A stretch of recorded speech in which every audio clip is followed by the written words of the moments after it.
കോങ്ങാട് വാഹന ദുരന്തം നാടാകെ കൈകോർത്തപ്പോൾ വിദ്യാർത്ഥികൾ ജീവിതത്തിലേക്ക്. കഴിഞ്ഞ മാസം 27-നാണ് ഓട്ടോറിക്ഷയും കാറും കൂട്ടിയിടിച്ച് വിദ്യാർത്ഥികൾക്ക് പരിക്കേറ്റത്. 78 ലക്ഷം രൂപയാണ് സുമനസുകൾ കൈകോർത്തപ്പോൾ ലഭിച്ചത്. ഇതുവരെ 78,79,810 രൂപ 81 പൈസ ലഭിച്ചിട്ടുണ്ട്. 78,79,810 രൂപ 81 പൈസ ലഭിച്ചിട്ടുണ്ട്.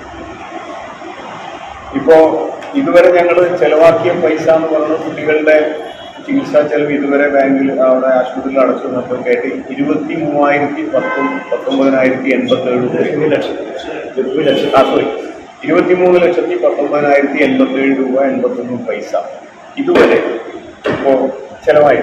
ഇനിയും ഇപ്പോൾ 2 കുട്ടികൾ കോയമ്പത്തൂരാണുള്ളത്. മിൻഹാജ് വെന്റിലേറ്ററിന്റെ സഹായത്തോടെ തന്നെയാണുള്ളത്. മറ്റേ കുട്ടി അവൻ ആശുപത്രിയിൽ റൂമിലാണല്ലോ, വാർഡിലേക്ക് മാറ്റാനുള്ള കണ്ടീഷൻ ആയിട്ടില്ല. ഈ സ്കൂളിലെ 3 കുട്ടികൾ ഇവിടെ ആശുപത്രിയിലുണ്ട്. സുഹൈലും ആശുപത്രിയിലുണ്ട്. പൂർണ്ണമായിട്ട് അവരുടെ രക്ഷം വീട്ടിലൊക്കെ ആണെന്നുള്ളത് വീടുകളിൽ പോയിട്ട് ചികിത്സ കഴിയില്ല എന്നുകൊണ്ട് ഇവിടെയാണ്. അപ്പോൾ കുറച്ചുകൂടി ചികിത്സാ ചെലവ് വരും. കുറച്ച് ചികിത്സ ആവശ്യമുണ്ട്. മിൻഹാജിന് ആവശ്യമുണ്ട്. ഈ സ്കൂളിലൊക്കെ ആവശ്യമുണ്ട്. സനാ ഫാത്തിമ കുട്ടിയുടെ 6 പല്ല് പോയി. ഉസ്നയുടെ ഒരു പല്ലും സ്കൂളിലുള്ള ഒരു പല്ലും പോയിട്ട്, പക്ഷെ അത് വളർന്നു വരുന്നതാണ്. മറ്റൊരു 6 മാറ്റം അഡീഷണൽ സർജറി വേണ്ടിവരും. അപ്പോൾ തുടർ ചികിത്സയും കാര്യങ്ങളും ഒക്കെ ആയിട്ട് കുറച്ചധികം പൈസ വരും. അപ്പോൾ ഏതായാലും നാട്ടുകാർ തന്ന പൈസ അതിനകത്ത് ഇരിക്കുന്നുണ്ട്. അപ്പോൾ ആ ചികിത്സ പൂർത്തിയാക്കിയ ശേഷം ബാക്കി വരുന്ന പണം, കുറച്ച് പൈസ ബാക്കി ഉണ്ടാകാൻ സാധ്യത. ആ പൈസ സുഹൈലിന്റെ ആഘോഷ പൂർണ്ണമായിട്ട് നശിച്ചിരിക്കുകയാണ്. ഇനിയൊന്നും പറ്റില്ല. അത് ആക്രി വിലക്ക് കൊടുക്കാനാണ്. അപ്പോൾ സുഹൈലിനൊരു ഓട്ടോറിക്ഷ വാങ്ങിച്ചു കൊടുക്കണം. അതിനു പുറമെ ബാക്കി വരുന്ന പൈസ 5 കുട്ടികളുടെ പേര് ഈക്വലായി ഷെയർ ചെയ്ത് FD അവർക്ക് കൊടുക്കണമെന്ന് ഞങ്ങളിപ്പോൾ കമ്മിറ്റിയിൽ ആലോചിച്ചത്. കുട്ടികളുടെ എല്ലാ ചികിത്സയും പൂർത്തിയായ ശേഷമാണ് ഈ ഇത് കൊടുക്കുക. കാരണം ഫർദർ എന്തായാലും 1 മാസം കൂടി വേണ്ടി വരും എല്ലാവരും ഒന്ന് റിക്കവറായി വരണം. പക്ഷെ അത് കൃത്യമായിട്ട് പിന്നെ ആശുപത്രി അധികൃതരോട് അഭ്യർത്ഥിച്ചിട്ടുണ്ട്. അത് മറ്റു പല തരത്തിലും ഇടപെട്ട് എന്തെങ്കിലും വ്യത്യാസം വരികയാണെങ്കിൽ അതിൻ്റെ ആ പൈസ ഈ കുട്ടികൾക്ക് ലഭ്യമാവണം നിലയിലാണ്.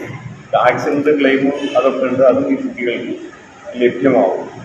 വലിയ ചികിത്സാ സഹായമാണ് തന്നത്. എല്ലാവരും തന്നുണ്ട്. ഓട്ടോ ഡ്രൈവർമാർ, കുടുംബശ്രീ അംഗങ്ങൾ, പിന്നെ കൊച്ചു കുട്ടികൾ. ഒരു കുട്ടിയെ അവളുടെ സ്വർണ്ണമോതിരാണ് വിളിച്ചു നിർത്തുന്നത്.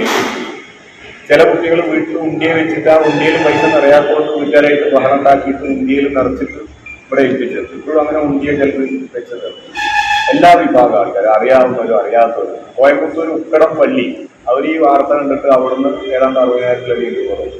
അവിടെ തന്നെ വേറൊരു പള്ളി 1 ലക്ഷം രൂപ ഓഫർ ചെയ്യുന്നു. നാട്ടിൽ നല്ല സഹായം അധ്യാപകർ, പള്ളി സബ് ജില്ലയിലെ അധ്യാപകരാണ് ഏതാണ്ട് 8 ലക്ഷത്തോളം രൂപ.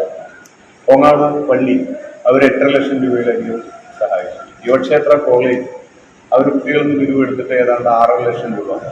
ഈ ആക്സിഡന്റിന് ഇടയാക്കിയിട്ടുള്ള പയ്യന്റെ മുത്തശ്ശൻ ഒരു 3 ലക്ഷം രൂപ.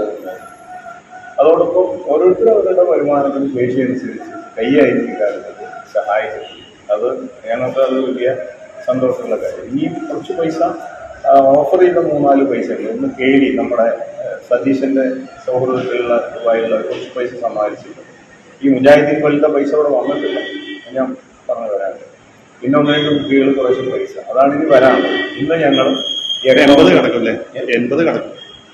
അല്ല, ഏതാണ്ട് കൂടി വന്നാൽ 80 കിടക്കില്ല. പക്ഷെ ഇത് എഴുതിയാൽ മതി. ഇപ്പോൾ ഉള്ളത് എഴുതിയാൽ മതി. കിടക്കണ എഴുതണ്ട, കാരണം വരാത്ത എഴുതണ്ട. ഞാൻ പറഞ്ഞ പൈസയാണ് എഴുതുന്നത്. 78,79,810 രൂപ 81 പൈസ. അതാണ് നമ്മുടെ കയ്യിലുള്ളത്. അത് ബാങ്കിലുണ്ട്. ബാങ്ക് വഴിയാണ് ഈ കാര്യങ്ങളെല്ലാം ചെലവഴിക്കുന്നത്. വിദ്യാർത്ഥികളുടെ ജീവൻ രക്ഷിക്കാൻ ഒരുമിച്ച കൂട്ടായ്മയിലുള്ളവർക്ക് ചികിത്സാ സഹായ കമ്മിറ്റി നന്ദി രേഖപ്പെടുത്തി. പരിക്കേറ്റ വിദ്യാർത്ഥികൾ അപകടനില തരണം ചെയ്തു. CPIM നേതാവ് ഗോകുൽദാസ്, പഞ്ചായത്ത് പ്രസിഡന്റ് അജിത് എന്നിവരുടെ നേതൃത്വത്തിൽ സംഘടിപ്പിച്ച യോഗത്തിലാണ് നന്ദി പ്രകടനം നടന്നത്.